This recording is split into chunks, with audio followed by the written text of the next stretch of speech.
Georg. Men Georg.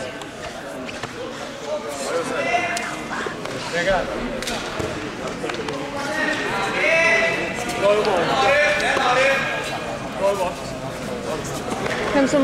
Hvor er Per? Har du sett Per?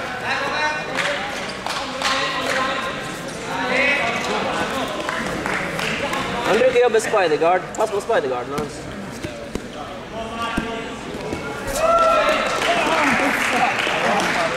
Hva han gjorde?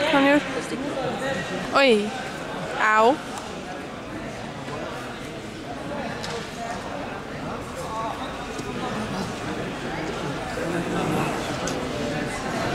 Det har vært greit å ha Per. Det burde vært lov med søsken.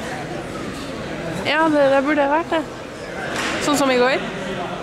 Jeg ser ikke noen grunn til at det skal være annerledes. En gammel regel fra når en gang hadde thaisus på kjøpet i ryggen på en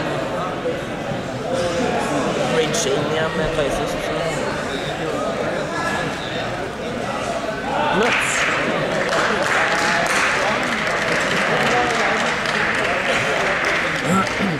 Det gjør ikke så mye for meg, jeg har 2 unger allerede.